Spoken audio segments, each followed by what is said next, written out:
grand débat. On revient donc en longueur sur cette colère et cette inquiétude très marquée au Sénat autour des dysfonctionnements observés dans l'organisation de la campagne des régionales. Une commission d'enquête va donc se mettre en place. Une première audition de Gérald Darmanin a eu lieu ce matin et on peut imaginer qu'il y en aura d'autres. Alors pourquoi cette mobilisation si forte des parlementaires? Ces problèmes sont-ils vraiment d'une ampleur inédite? On va essayer de répondre à toutes ces questions avec nos invités dans un instant. Voyons d'abord si les réponses du ministre de l'Intérieur ont vraiment satisfait les élus. Réaction recueillie tout à l'heure par Émilie Henny. Ce matin, nous vous demandons de nous donner des explications, en tous les cas à ce stade, celles que vous pouvez nous donner. Des explications du ministre de l'Intérieur attendues par les sénateurs ce matin pour comprendre les dysfonctionnements de livraison de la propagande électorale. Pour Patrick Kanner, Gérald Darmanin n'a reconnu aucune responsabilité de l'État. Il considère que c'est la faute des entreprises, mais il est quand même le donneur d'ordre. L'État est le maître d'ouvrage dans la gestion des élections et nous dire que 9% des chiffres vérifiés des Français n'auraient pas reçu le matériel de vote, c'est quand même près de 5 millions de Français qui n'ont pas reçu le dernier document qui permet de se décider au moment du vote. Pour Philippe Bas, le ministre a même répondu à côté des questions qui lui étaient posées. Il a invoqué la responsabilité de M. Jospin il y a 20 ans, le fait que les listes électorales ne comportaient pas toujours les bonnes adresses. Je signale que depuis 2019, ce gouvernement a mis en œuvre une réforme pour les fiabiliser. Ce quoi qu'a-t-il altéré la sincérité du vote? La sénatrice Nathalie Goulet attend des chiffres supplémentaires de la part du ministre. Je pense qu'on verra la semaine prochaine tous ces comptes et que le ministre, en tous les cas, est parfaitement transparent et a dit qu'il nous donnerait tous les chiffres que nous souhaitons. Mais comment vous allez évaluer les piles qui ont été brûlées, celles qui ont été jetées, celles qui n'ont pas été distribuées? Vous ne pouvez pas faire cette évaluation-là. Pour faire la lumière sur cette affaire, le président du Sénat, Gérard Larcher, a souhaité mettre en place une commission d'enquête. Et avec nous pour le grand débat d'ALPL ce soir, Bruno Cotresse, bienvenue, politologue, chercheur CNRS au CEVIPOF, enseignant à Sciences Po. Face à vous, Jean-Philippe de Rosier, bienvenue, constitutionnaliste, professeur de droit public à l'Université de Lille, membre de l'Institut universitaire de France. Didier Mauss, bienvenue à vous également. Vous êtes constitutionnaliste également, vous êtes président émérite de l'Association française de droit constitutionnel. Et Romain Rambaud est avec nous à distance. Bienvenue, vous êtes professeur de droit public à l'Université Grenoble-Alpes, spécialiste du droit électoral et auteur de ce livre Droit des élections et des référendums politiques. Merci à tous les quatre d'être avec nous. Jean-Philippe de Rosier, commission d'enquête, audition de Gérald Darmanin. Est-ce que tout cela vous semble justifié? Pour que nos téléspectateurs comprennent bien, est-ce que ce qui s'est passé est vraiment grave? Est-ce que les dysfonctionnements observés sont majeurs? Écoutez, on n'a pas encore exactement tous les chiffres, mais visiblement, le matériel électoral, pour bien qu'on comprenne, le matériel électoral, ce sont les professions de foi, les bulletins de vote qui arrivent dans nos boîtes aux lettres, et qui arrivent pour chaque scrutin. Eh bien, visiblement, dans un certain nombre de communes, ça n'est pas arrivé.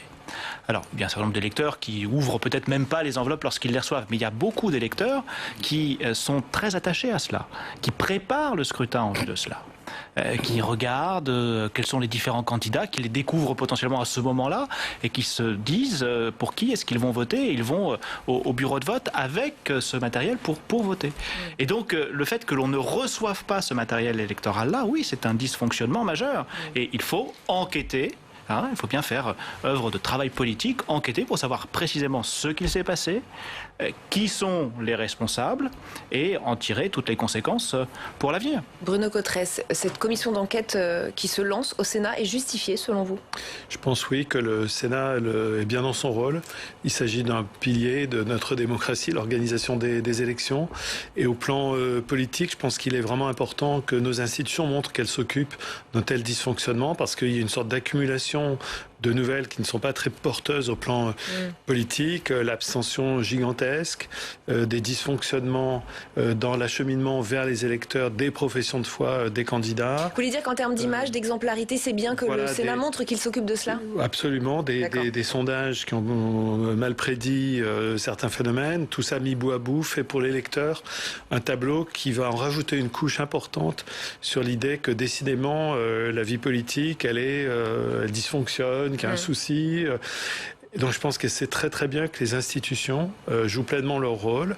Le dysfonctionnement est estimé par le ministre ce matin, répondant à la commission des lois du Sénat, à 9% de plis qui n'auraient pas été remis, quel que soit l'opérateur, la Poste ou l'opérateur privé. C'est pas marginal, 9%.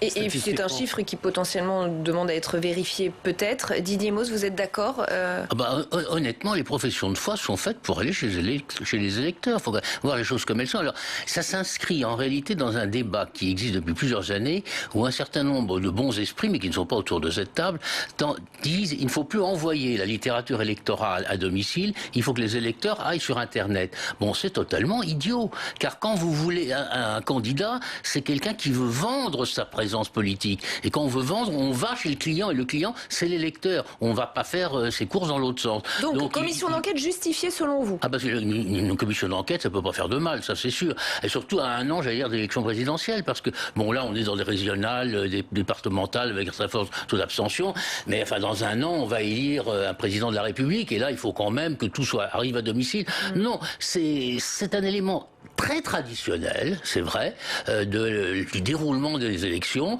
et il faut y veiller. Voilà. Romain Rambaud, vous avez quand même du recul, vous pouvez nous dire, on a quand même le sentiment que ce genre de dysfonctionnement arrive un peu à chaque élection. Est-ce que c'est vrai? Est-ce que cette fois c'est d'une ampleur inédite, selon vous? Alors, il y a probablement une très grande ampleur à ces dysfonctionnements cette année sur ces élections départementales et ces élections régionales. Alors, ceci étant, les dysfonctionnements arrivent en effet à intervalles réguliers. Et par exemple, ne serait-ce que les élections législatives de 2017, il y avait déjà eu des difficultés dans une quinzaine de départements sur la distribution de la propagande électorale. Donc, ce n'est pas un problème tout à fait nouveau. Mais c'est vrai que cette fois-ci, il prend une ampleur particulière. Et j'ajouterais à ce qui vient d'être dit, le contexte spécifique de la crise de la Covid, puisqu'on est dans un contexte épidémique où il a été très difficile de faire une campagne électorale et par conséquent la propagande officielle qui arrive chez les électeurs était d'autant plus importante dans ce contexte spécifique. L'une des questions cruciales, c'est est-ce que ces couacs ont, oui ou non, altéré la sincérité du scrutin? C'est quand même une des questions essentielles. Lors de l'audition de Gérald Darmanin, cette question a été posée par la sénatrice communiste Cécile Cukierman, notamment pour les départementales. Je voudrais qu'on l'écoute et je vous fais réagir après. Quand il y a 3 voix d'écart entre des candidats, et donc la question de la qualification d'un deuxième tour à une élection cantonale se pose, on peut tout de même s'interroger sur est-ce que oui ou non, si le matériel avait été envoyé dans les temps, les résultats eût été les mêmes au vu des nombreux témoignages que nous avons eu les uns et les autres de gens qui effectivement ont découvert, se sont étaient en difficulté, n'avaient pas leurs habitudes, etc. Et une élection, c'est aussi toutes ces habitudes. Romain Rambaud, vous le pensez aussi, ça a pu jouer, peut-être pas sur les régionales, mais sur les départementales, oui? Alors, de manière générale, le juge électoral est très peu enclin tout de même à accepter ce type de dysfonctionnement. Par exemple, pour les élections législatives de 2017, on avait eu des élections, même si l'écart de voix était extrêmement faible, le Conseil constitutionnel avait écarté de manière très rapide l'argument. Donc le juge électoral a tendance à ne pas accorder beaucoup d'importance malgré tout à cette question, notamment parce que dans ce cas-là, on n'a pas forcément de rupture d'égalité entre les candidats. Donc ça, c'est un élément qui en prend en charge si le dysfonctionnement touche tout le monde. Ceci étant, je suis tout à fait d'accord que le problème va se poser pour les élections départementales, notamment pour la qualification au second tour entre le deuxième et le troisième par exemple, où là on va pouvoir avoir des écarts de voix extrêmement faibles et dans cette hypothèse on pourrait imaginer que le juge électoral y accorde une importance spécifique, notamment, je le disais tout à l'heure, dans le contexte spécifique de la Covid, on pourrait avoir une spécificité cette année en raison du contexte épidémique qui a donné une valeur particulière à la propagande électorale. En tout cas, c'est une hypothèse. Eh bien alors là, ça pose un vrai problème, Didier Mauss, non? Si ça altère la sincérité du scrutin au départemental. Oui, alors très honnêtement, Romain Rambaud l'a dit, j'allais dire, le juge, que ce soit le juge constitutionnel ou le juge administratif, est extraordinairement réticent à trouver de nouveaux facteurs d'insincérité électorale. Il y a encore eu récemment un arrêt du Conseil d'État où malgré l'abstention, les résultats ont été validés. Donc je crois que de ce côté-là, on est tranquille. Quant à soutenir que effectivement ces dysfonctionnements ont contribué à l'abstention, 2 Français sur 3 qui n'ont pas été votés, c'est peut-être vrai pour 1% d'entre eux, mais je crois qu'il ne faut quand même pas exagérer la portée politique concrète de cela. Bon, mais c'est un vrai dysfonctionnement. Il n'est pas normal que l'on ne puisse pas avoir la littérature électorale. Et si vous me donnez 30 secondes, Jean-Philippe de Rosier disait, on regarde les papiers, il m'est arrivé, dans des élections législatives anciennes, de passer chez moi avant d'aller au bureau de vote, de lire la littérature électorale. Et il y avait un candidat dont je n'avais jamais entendu parler, dont le programme était la pleine et entière application du préambule de la Constitution de 1946. C'est qui pour un professeur de droit constitutionnel, c'est bon. Et j'ai voté pour lui. Voilà. Je ne sais toujours pas qui il est. Et dans mon village, il a eu 3 voix. Il n'a pas été élu alors. Il a eu 3 voix. J'en connais une, mais je ne connais pas la 3e. D'où l'importance de cette littérature, de cette propagande. Jean-Philippe de Rosier. Oui, je voulais ajouter 2 choses. Premièrement, c'est que par rapport à cette commission d'enquête qui est créée, le gouvernement projette de faire appel aux mêmes prestataires pour les élections de l'année prochaine. On y viendra. Donc c'est d'autant plus important. Voilà, ça c'était le premier point en complément du premier tour de table tout à l'heure. Et par rapport au contentieux et à l'insincérité du scrutin, ce qu'il faut surtout ajouter, c'est qu'effectivement, la question se pose quelque part au cas par cas. Hein. Le juge de l'élection, c'est un juge du concret qui va regarder in concreto ce qui s'est passé dans les bureaux de vote, dans les cantons. Et c'est pour ça que ça s'applique davantage pour les élections départementales où on vote pour des circonscriptions qu'on appelle les cantons, des binômes de candidats, que pour les régions où on vote pour plusieurs listes et donc à l'échelle régionale. Et donc le juge, effectivement, je suis assez d'accord avec Guy Gémos, va pas forcément s'immiscer dans cette voie d'annulation, mais bon, ce sera aussi aux requérants potentiellement d'apporter la preuve qu'ils n'ont pas été qualifiés à une voix près et qu'il y a un certain nombre de personnes qui n'ont pas reçu dans le canton le matériel électoral. Et quand vous êtes concerné, c'est quand même un peu important. Oui, bien sûr. Le problème de cet argument-là, c'est qu'ils peuvent difficilement, dire on n'était pas au courant qu'il y avait une élection, on l'aurait su si on avait reçu le matériel électoral, ce qui est potentiellement vrai dans les faits, mais ils auraient dû le savoir parce qu'il y a un décret de convocation des électeurs. Et puis il y a aussi une question de preuve. Comment effectivement s'assurer que le matériel électoral n'est pas arrivé chez eux? On peut faire des estimations, etc., mais dans le cadre d'un contentieux, avoir la preuve matérielle de cela, c'est quand même très difficile. Bruno Cotresse. Oui, je trouve qu'il faut distinguer sans doute les cas individuels qui peut-être vont exister. Effectivement, dans les circonscriptions de petite taille, des fois un électeur ou 2 électeurs fait la majorité. C'est pas le cas effectivement pour les régionales. Mais il faut distinguer ces cas particuliers de la question de principe. Parce qu'on l'a dit, là, c'est le même opérateur qui va être sélectionné pour l'élection présidentielle. Ce matin, le ministre, répondant au feu des questions, a expliqué qu'il y avait une problématique qui était que c'était le seul opérateur qui a la capacité ou qui pouvait répondre à l'appel d'offres. Il y a la Poste et puis cet opérateur privé. Donc on va rejouer avec les mêmes acteurs. Et dans la préparation de l'élection présidentielle, si rien n'est fait, il va monter évidemment une petite musique qui est sur le thème l'insincérité de l'élection présidentielle. Et sur une élection présidentielle, politiquement, c'est un risque qu'on ne peut pas prendre. Donc je trouve que non seulement les institutions sont bien dans leur rôle, mais que pour le citoyen, il faut effectivement qu'on ait l'explication la plus détaillée possible. Ce matin, ce qui apparaissait dans ce qui était dit, c'était que la moyenne de plis non distribués était la même pour la Poste et l'opérateur privé. Mais par contre, dans le cas de l'opérateur privé, dans les territoires urbains, ça montait à plus que 9%. Ouais. Donc ça, c'est quand même un peu problématique. Justement, les responsabilités, on va y venir. À qui la faute? Ce matin, Gérald Darmanin a avancé quelques idées, je le cite. Le sujet de la concomitance des élections régionales et départementales a impliqué une difficulté d'organisation du scrutin, nous dit-il dans un premier temps. Et puis, il y a la privatisation du marché, et là aussi, je le cite. Il y a eu un régime de libéralisation de la distribution de la propagande sous le gouvernement de Lionel Jospin. 2 directives ont été adoptées par le Conseil européen. Des arguments qui ont fait bondir les sénateurs. Regardez. Je m'étonne de la mention à 2 reprises par le ministre du double scrutin, comme si c'était quelque chose d'assez difficile, insurmontable.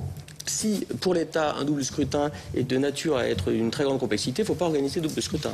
Voilà, soit on peut le faire, soit on ne peut pas le faire. Lionel Jospin a bon dos. Et les directives européennes ont bon dos. Ça fait 20 ans qu'elles s'appliquent. Romain Rambaud, vous êtes d'accord? Ces arguments de Gérald Darmanin ne sont peut-être pas tout à fait les bons, ou il y a un peu de vrai? Je pense que c'est de la politique en quelque sorte. Hein. C'est sûr que c'est aussi à l'État qu'il revient de choisir les bons prestataires pour distribuer la propagande électorale. Donc c'est aussi sa responsabilité de choisir la bonne personne pour le faire avec les conditions requises. Il semble que la société en question avait un certain nombre de difficultés. Donc il y a peut-être aussi une question sur le choix qui a été fait sur le marché public de distribution de la propagande à ce moment-là. Il y a déjà eu de nombreuses élections en France. À chaque fois, on arrive quand même à avoir une distribution de propagande électorale. Donc peut-être aussi qu'il y a l'expérience. On espère que ça va s'améliorer pour les élections à venir, mais l'argument est peut-être un peu court en effet. Didier Mauss ? Écoutez, dans le temps, c'était la Poste qui faisait tout.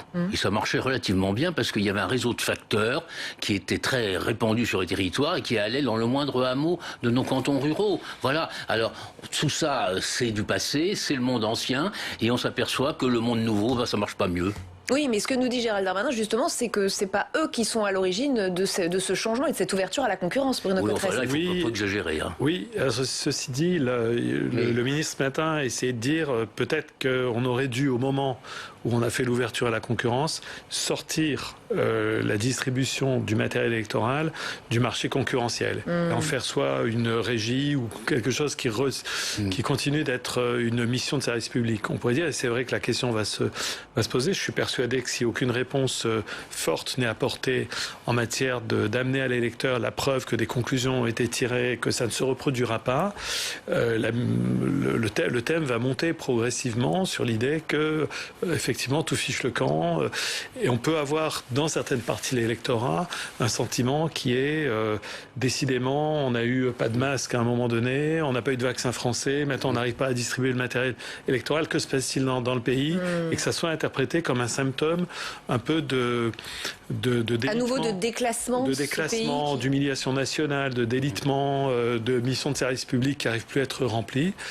Donc il va falloir apporter des réponses extrêmement précises. D'autant plus qu'il est plutôt pour changer les règles, hein, Gérald Darmanin, ce qu'il nous dit ce matin devant cette commission des lois, donc lors de cette audition. Je suis d'accord pour pouvoir législativement considérer que la propagande électorale ne doit pas relever du domaine concurrentiel. Donc c'est aussi une affaire de changement de loi, là, Jean-Philippe de Rosier ? Ça relève de la loi, au-delà de la directive. Donc oui, il faudrait éventuellement changer la loi. La question de savoir, c'est est-ce que la directive permet de changer la loi ou pas. Mais moi, je trouve que M. Darmanin n'est pas de très bonne foi. Si, quand on est ministre de l'élection, on n'est pas en mesure d'organiser des élections, on change de métier, tout simplement. Je veux dire, c'est pas la première fois qu'on a un double scrutin le même jour, depuis la directive, parce que ça s'est produit en 2004. Je n'ai pas souvenir. Alors, il a répondu sur ce point, notamment à Philippe Bas, en disant que c'était une erreur et que un scrutin national, complètement national et pas la moitié du pays, organisé double scrutin nationaux le même jour, c'est jamais arrivé. En 2004, c'était le cas. Effectivement, c'était la moitié des. Et oui, mais c'est toute la différence. C'est la différence. Non, en 2004, c'était tous les départements. Et on avait déjà eu aussi un double scrutin en 98. Donc, je suis pas sûr qu'il soit complètement dans le vrai. Mais on a déjà on organise des scrutins que l'on envoie 2 fois la propagande électorale ou une seule fois. Ça ne pose pas plus. Il faut juste mettre plus de bulletins dans l'enveloppe. Ça n'a pas véritablement de difficulté. Donc je pense que c'est une question d'organisation dont le ministre de l'Intérieur essaye de se défausser, et je ne suis pas sûr que ce soit véritablement la meilleure façon, et la meilleure façon non plus de rétablir cette confiance que perdent les électeurs de plus en plus dans. Mais pour rétablir cette confiance, il aurait dû démissionner, c'est ce que vous nous dites, pour dire je suis responsable, je quitte mes fonctions. Je suis pas là pour appeler à la démission des ministres. Certains l'ont fait, Patrick Caner l'a fait, ici sur ce plateau. Il ne vous a pas échappé que je ne suis pas Patrick Caner et qu'il occupe des fonctions que je n'occupe pas. Donc lui, il est dans son rôle quand il fait ça, et moi, je reste dans le mien quand vous m'invitez. Donc je pense qu'il faut tirer les conséquences, qu'il y a vraisemblablement des responsabilités, mais que rejeter les responsabilités sur d'autres en disant c'est pas moi, c'est la faute à, c'est pas forcément la bonne façon de gérer. Et voilà, on peut aussi assumer qu'il y a eu des dysfonctionnements et qu'au contraire, pour dimanche prochain, on va tout faire pour rétablir les choses dans le bon ordre. Romain Rambaud, peut-être sur cette question du double scrutin organisé le même jour, une logistique très compliquée, nous a expliqué le ministre de l'Intérieur ce matin.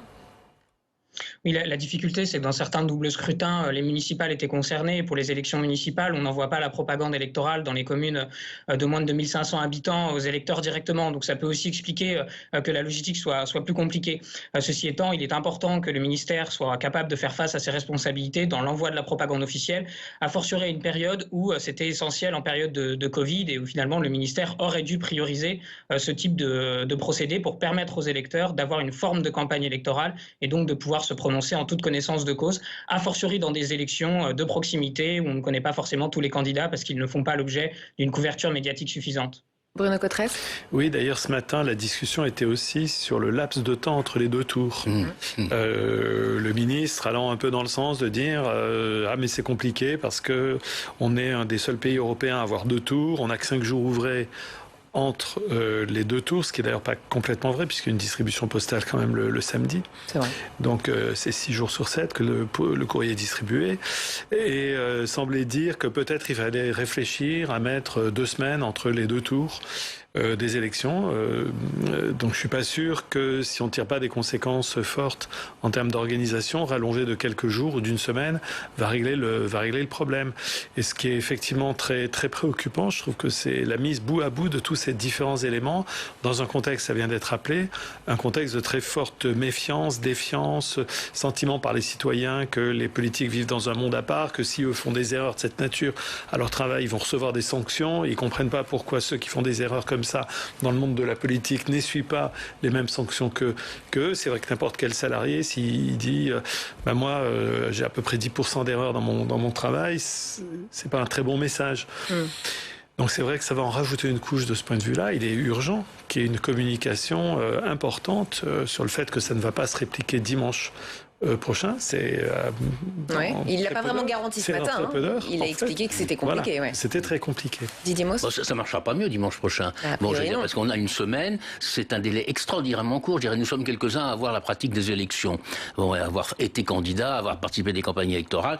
Le 2e tour, c'est un enfer en termes d'affiches et en termes de profession de foi. Parce qu'il faut d'abord négocier les éventuelles modifications des listes, le dépôt des candidatures. N'oubliez pas que c'était mardi 18h, par exemple, pour les régionales. Ensuite, il faut faire les papiers, il faut les imprimer, il faut trouver des imprimeurs, il faut les mettre sous pli. Donc ça ne marchera pas mieux dimanche, faut être clair là-dessus. Alors effectivement, il y a un certain nombre de questions. Est-ce qu'il est normal de faire 2 envois? Moi, j'ai reçu 2 enveloppes, une pour les régionales, une pour les départementales, puisque vous avez de la chance, j'en ai eu 0, moi. Pardon? Vous avez de la chance, j'en ai eu aucune. Puisque je vote dans un département où il y avait des départementales. Est-ce qu'il faut mettre 15 jours entre les 2 tours? Pourquoi pas? Mais si on le met pour ça, il faut le mettre aussi pour les législatives. J'allais dire, on a un rythme de 2e tour qui est très très tendu. En temps, aussi bien d'ailleurs pour l'organisation que pour les candidats. Et moi, j'en reviens à ce que je disais au départ. Je crois que l'administration en tant que telle, pas le ministre personnellement, mais l'administration en tant que telle, a envie de se débarrasser, faut être clair, de ces professions de foi. Il y a d'ailleurs eu des propositions dans un certain nombre de lois de finances et les assemblées, notamment le Sénat, ont dit il n'en est pas question. C'est un élément essentiel du fonctionnement de la démocratie et donc il faut tout faire pour que ça marche. Mais ça ne marchera pas mieux dimanche prochain. Et effectivement, il n'a échappé à personne que l'élection présidentielle approchait. Il s'agit évidemment de ne surtout pas revivre ce type de dysfonctionnement l'année prochaine. Gérald Darmanin a donc proposé des pistes d'amélioration possibles pour éviter ces écueils à l'avenir, en tout cas au moins sur la question de la distribution, et notamment celle de dématérialiser les professions de foi. Écoutez. Ce qui est étonnant dans notre système électoral, c'est que nous sommes un des seuls pays à fonctionner encore avec ce type de propagande électorale distribuée ainsi. Depuis longtemps, le ministère de l'Intérieur, et cela a été le cas de beaucoup de mes prédécesseurs, j'ai regardé les archives, ont proposé la dématérialisation d'une partie de la propagande, au moins de ceux qui ne souhaitaient pas la recevoir en papier. Le législateur et le pouvoir exécutif l'a toujours refusé. Romain Rambaud, il n'est pas loin de dire qu'on a un système un petit peu ringard, là, Gérald Darmanin. Oui, alors on en a déjà discuté tout à l'heure, donc je ne reviendrai pas sur la nécessité, notamment dans certaines zones rurales, de ce type de propagande pour certaines élections de proximité. La dématérialisation des professions de foi, elle existe déjà, elle a déjà été effectuée à titre expérimental, elle était possible cette fois-ci. La difficulté, c'est que déjà beaucoup de personnes n'étaient pas informées du fait qu'elles avaient la possibilité de déposer leur profession de foi sur Internet. Et ensuite, beaucoup de gens ne connaissent pas du tout l'existence du site du ministère de l'Intérieur qui permet d'aller regarder les professions de foi. Donc le succès de ce dispositif de dématérialisation dématérialisation est très relatif. Et par ailleurs, si on veut dématérialiser la propagande, il faudrait aussi dématérialiser les bulletins de vote, puisqu'aujourd'hui on dématérialise les professions de foi, mais pas les bulletins de vote. Et la dématérialisation des bulletins de vote, c'est quelque chose qui est, semble-t-il, moins facilement accepté par le ministère que la dématérialisation des professions de foi. Bruno Cotresse ? C'est sûr qu'on va aller progressivement vers ce type de dispositif. C'est très clair, il va se passer en matière électorale un peu le même glissement progressif que ce qu'on a vu pour la déclaration d'impôt. On va sans aucun doute à un moment donné proposer aux électeurs de cocher une case en disant est-ce que je veux continuer à recevoir par courrier, ou est-ce que l'option par défaut, ça sera le recevoir par mail. Et c'était très clairement la tonalité des propositions du ministre ce matin d'aller dans ce sens, qui est effectivement la dématérialisation. Il a rappelé d'ailleurs que sur le site, on avait les listes de candidats, et je suis pas sûr qu'on avait toutes les professions de foi sur le site du ministère de l'Intérieur, mais on avait les listes complètes de candidats. Et progressivement, il est, me semble-t-il, assez inéluctable, compte tenu de la montée de ce sujet, qu'on aille progressivement vers la dématérialisation. C'est le sens de l'histoire, quoi. Oui, c'est le sens de l'histoire, mais c'est pas de l'histoire immédiate. Je pense qu'un jour viendra où la démocratie se déroulera aussi à portée de clic. Que ce soit pour les professions de foi, pour les bulletins et peut-être même pour le vote.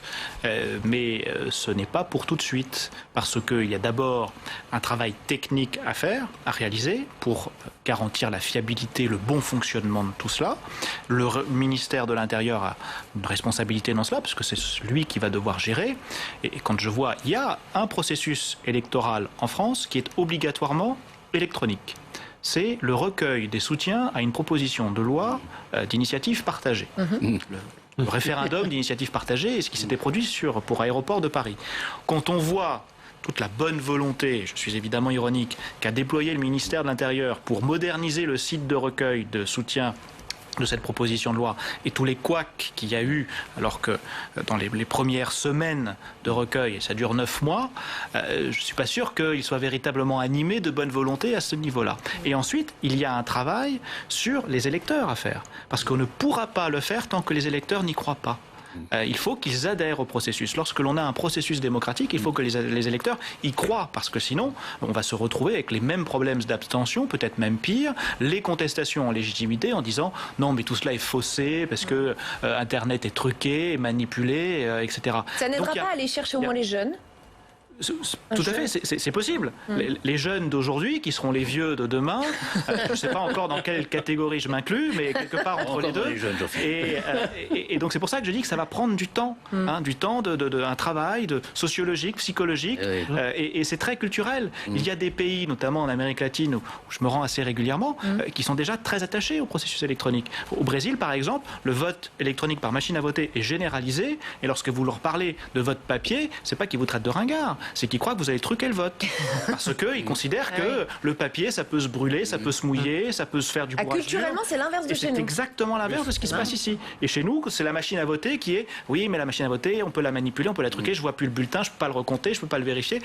Mais c'est culturel, il n'y en a pas un qui a raison et l'autre qui a tort. C'est strictement culturel, et il y a un travail dans un sens ou dans un autre à faire auprès des électeurs, parce que ce sont eux qui font l'élection. Didymos ? Écoutez, les machines à voter, Internet, etc., c'est très bien, mais effectivement, je crois que là-dessus, nous sommes tous d'accord, il faut que les électeurs comprennent de quoi il s'agit et qu'ils sachent comment on va voter. Voilà. Et culturellement, effectivement, il y a cette idée. Il y en a beaucoup qui partent de chez eux avec leur bulletin de vote dans la poche et qui le prennent pas sur la table. Pour être bien sûr que... Voilà. Alors, on peut imaginer 36 possibilités. Bon, on peut évoquer la possibilité que toutes les professions de foi soient sur un site et qu'on envoie systématiquement. Il ne faut pas les chercher. J'allais dire, je reviens à ce que je disais tout à l'heure. Un candidat, il doit aller vers l'électeur. C'est pas à l'électeur d'aller vers le candidat. Bon, mais il y a encore 10, 15 ou 20% de la population française, je ne sais pas exactement combien, qui n'a pas Internet ou qui sait mal s'en servir. Donc voilà. Et donc on ne peut pas du tout généraliser ce genre de choses tant qu'on n'en sera pas là. On n'est pas encore dans la démocratie du numérique, même si elle fait des progrès, même si elle est géniale pour nous et pour un certain nombre de choses, et notamment quand on recherche notre jurisprudence aux uns et aux autres, c'est assez commode à minuit de chez soi d'avoir tout ce qu'on veut, mais c'est pas encore complètement entré dans les mœurs. Je citais mon cas tout à l'heure, mais moi j'ai une sœur qui a 87 ans, qui est parfaitement en forme, elle n'a pas Internet. Bon. Donc elle regarde ses professions de foi et elle va voter. Et elle vote en fonction de ça. Bruno Cotresse et ensuite Romain Rambaud. Il faudra agir sur les deux ressorts. Au fond, il faut effectivement une question de revenir vers la culture civique et que les électeurs réapprennent, dans les jeunes générations en particulier. Alors je dirais pas nécessairement que les jeunes électeurs, ils attendent une sorte de catéchisme républicain. On va leur réexpliquer à quel point le rituel électoral est civiquement important. Et il faudra, mais quand même, il y a une action à mener là-dessus. Et puis, il faut quand même aller dans le sens. Je faisais le parallèle tout à l'heure avec la déclaration d'impôt, parce que c'est vrai qu'on a beaucoup dit à un moment donné que ça marcherait jamais, que ça buggerait, que les gens seraient suspicieux, qu'ils diraient qu'on contrôle tous leurs sources de revenus, que confier à l'employeur le soin d'opérer la collecte de l'impôt automatiquement allait faire aussi. Et puis finalement, ça marche très bien. On a pensé que ça buggerait. La transition faite par Bercy sur cette question a été assez remarquable. Donc il faudrait aussi que le ministère de l'Intérieur effectivement se donne ça comme objectif, à condition effectivement, comme c'était dit, d'avoir le temps avec un vrai passage en biseau. On ne peut pas le faire brutalement, ça c'est sûr, avec un vrai passage en biseau et montrant progressivement qu'il y a une logique où des électeurs disent finalement c'est bien, ça marche, c'est fluide. Romain Rambaud pour conclure en 15 secondes. Je suis tout à fait d'accord avec ce qui a été dit. Il faut sortir d'un conservatisme français qui est extrêmement fort en matière de droit électoral et regarder ce qui marche à l'étranger, éventuellement vote par anticipation, vote par correspondance, puis peut-être demain, mais c'est pas encore là, le vote par Internet. Et voilà une belle conclusion de ce débat. Merci à tous les quatre d'y avoir participé. LPL continue.